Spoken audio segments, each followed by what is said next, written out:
moving on, what else might we see as far as questions? Okay, let's look at practice number 4.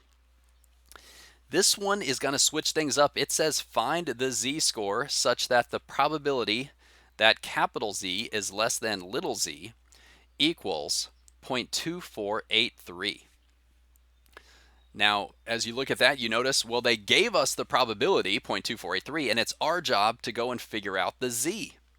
Well, we saw questions like this in the previous chapter. This is like a percentile question, and we have to work backwards. But how is it going to work when we don't have a formula? Okay, well, let me show you. So number 4, so I've copied that. The probability that capital Z is less than little z equals 0.2483. And my note there is, okay, well, how do you work backwards when you don't have a formula? Well, we're not going to solve in the traditional way, like doing something to both sides of an equation. Instead, we're going to look up that 0.2483 in the table, but it's in the answer, right? So it's going to be in the middle, if you will, the middle of the table. And then we go backwards and like triangulate what the z-score was to give that probability. And so takes a little getting used to using the table backwards, but okay, let's see what we can do. So 0.2483, well, let's be strategic. Should we use the positive z-scores or should we use the negative z-score side of the table? This would be a lot more interesting if we were all in class together and I could take your thoughts.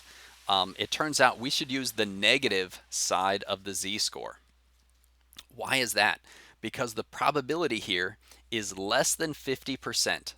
So if we're less than 50%, it means we're on the left side of the middle, which means we have a negative z-score. So I'm going to grab my chart. Here's all my negative z-scores. And we're going to try to find 0.2483. Now, if you didn't know to look at the negatives, you'd probably figure it out pretty fast if you went to the positives, because the numbers in the table would be too large. Okay, let's see what we can do here. So looking up 0.2483, and I'm looking, these numbers are too small. 0.26, 0.24, 0.27, 0.24, 0.24, 0.24. Ah, okay. Took me a second there, but there it is, 0.2483. Okay, so what z-score did that come from? Let's see if I can slide down a bit. So that came from, I'm trying to figure this out, negative 0.6, negative 0.68. And that's how you do it. Z equals negative 0.68. That's how you work backwards. Maybe you prefer that to solving an equation. I don't know. I think it's kind of fun having to go hunt for that number in the middle of the table. Okay, moving on. What else might we see? Something like number 5 can give people a tough time. Let me read it here. There's kind of a statement above there too that says the area alpha above a z-score has a special notation z sub alpha. Okay, so it's easy to be intimidated by the use of the Greek letter here. But what are they really saying? The area alpha above a z-score has this funny notation, and that notation takes a moment to get used to, z sub alpha. So it turns out this became, this is used quite a bit, so it developed its own, people gave it its own notation, z sub alpha. This is like a percentile question, except a percentile question, like in number 4, that always tells you the probability below, right? The 0.483 was the probability less than the z-score. But in number 5, we're going to see what they tell us is the probability above that z-score. So guess what that means we'll have to employ? Well, if they give us the probability above, means we got to use a complement. Okay, so let's read it. Number 5, determine the value of z sub 0.025.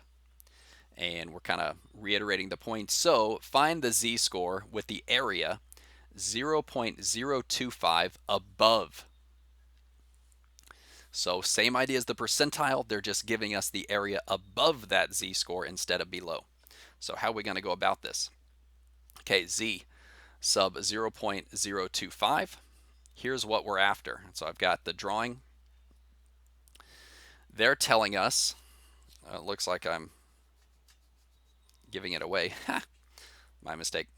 They're telling us, okay, what z-score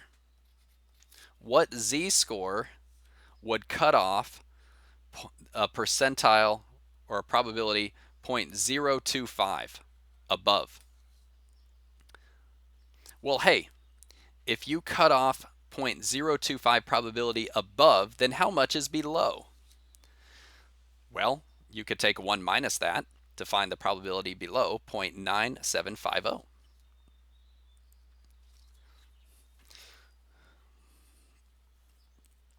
Or you might think of it this way. The probability that z is greater than z equals the 0.25, because they tell us the above, so the greater than. But we can immediately switch this around and say probability z is less than z and do a complement, and that's our 0.9750. Hopefully that was not too confusing. What are we going to do here? Well, we're going to use the table backwards, just like in the previous problem, but now we're going to look up this number in the table.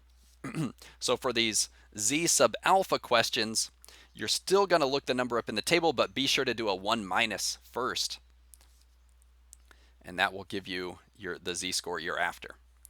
Okay, well, let's go for it. Let's see if we can hunt that down. Hey, first question, should we look on the positive z-scores or should we look on the negative z-scores? To answer this one, it'd be a lot more interesting in class. We're going to look at the positive z-scores because we are on the right side, right? Here's the mean right there.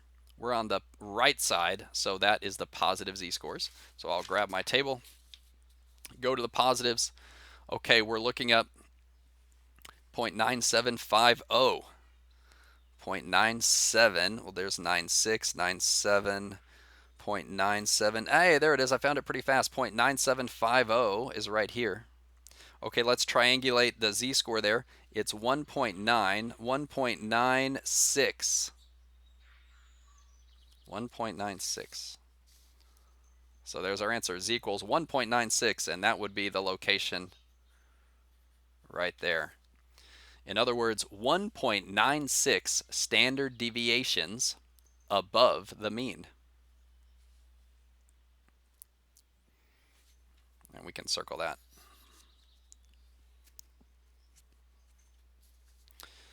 Or actually, I guess maybe this would be a more appropriate way to answer. Z.025 equals 1.96. There you go. It's the z-score with this area above it. That z-score has that area above it. There you are. Okay, very nice. We've worked a lot with z-scores. We've done all the preparation we need to get to what we've been after. And we've got this string of practice problems coming up. Okay, let's dive in. Practice number 6. It says the value of gifts purchased follow a normal distribution. Okay. The value of gifts purchased. So think about that. So most people purchase about the same dollar amount of gifts, let's say. And I think it's going to talk about the Christmas season. So most people are right around the average. Most people spend about the same, give or take a little. But as you go further away from that average, less and less people spend more on the high end, and less people spend less on the low end is the idea. Okay, so a survey by the National Retail Federation found that U.S. women spend on average $1,228 on gifts during the Christmas season. Now that may sound like a lot of money to you being a college student, spending over $1,200 on Christmas gifts. That's pretty typical. When you're not a starving college student, I'd say spend $1,200. Um, yeah, especially when you have a family. And okay. Now I'll tell you, when I was in college, and even when I was out of college as a single guy, yeah, I didn't spend anything like that. Um, but when I got married and when I was dating my wife, I realized it's fun to spend money on people. If you have some money to spend, and you get into it. So okay, so $1,228 is the average. So let's answer the question: if the standard deviation is 229.44, find the proportion of U.S. women who spend over $1,000. Okay, let's try this out. So let's get a strategy going on here, right? Because they give us all this information, but how are we gonna like piece it together? Okay, first thing we got to do is find a z-score. I have a check mark here. We need to find the z-score that goes with this. Okay, so they tell us the average, right? They tell us the standard deviation, and our x value is going to be that 1,000. The proportion you spend, that's like the data value. All right, so we can find the z-score. What are we going to do after that? Once we have the z-score, then we got to think, do they want the probability less than that z-score or the probability more than that z-score? Do they want the probability less than the z-score or the probability over that z-score? So we want to look back to the question, and here we want to find the proportion of U.S. women who spend over 1,000. Okay, so we have to make sure we set up our probability correctly. And then once we have the z-score and we know it's the probability over, then we'll use whatever strategy we need, and we'll use the table to answer that. Okay, so here we go. Let's find the z-score, and looks like I got all the information there. Okay, so we can maybe mark, if you wanted to, if you felt it necessary, x equals the 1,000, mu equals the 1,228, and sigma, the standard deviation, 229.44. So we plug all those in, and we find the z-score to be negative 0.99. Now, it doesn't not come out to exactly negative 0.99. We're going to round that to 2 decimal places. Why would we round to 2 decimal places? Usually we use like 3 decimal places or so, because your z-table only uses 2 decimal places. So going any further would be pointless, because your z-table only gives you a ones place, a tens place, a hundreds place. So we want to round to 2 decimal places here. Also, you notice I've got a drawing here. The drawing I find really helpful, just to visualize and make sure you're doing it right. So, we draw that bell curve. Just a quick bell curve is fine. It's 1,228 is at the middle. We're trying to find the probability over 1,000. So 1,000 would be here to the left. What is that probability there? And it's fairly big, right? So we found the z-score that's associated with that 1,000. It turned out to be negative 0.99. We're negative 0.99 standard deviations to the left. And we're going to say, okay, let's look that up in our... Actually, hold on, slow down. We can't look it up yet. The probability that z is greater than negative 0.99. Because it's a greater than, we're going to use a complement, right? 1 minus probability z less than negative 0.99. Okay, perfect. Now this is what we look up in the table, and then we can put that in. We'll get our answer.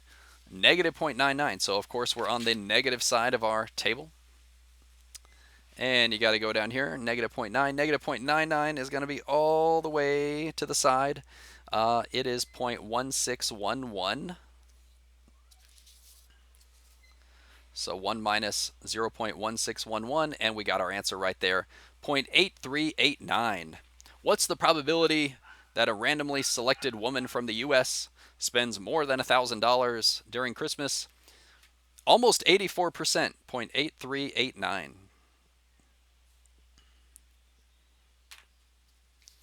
Okay. Let's stop this video here. They're getting good now.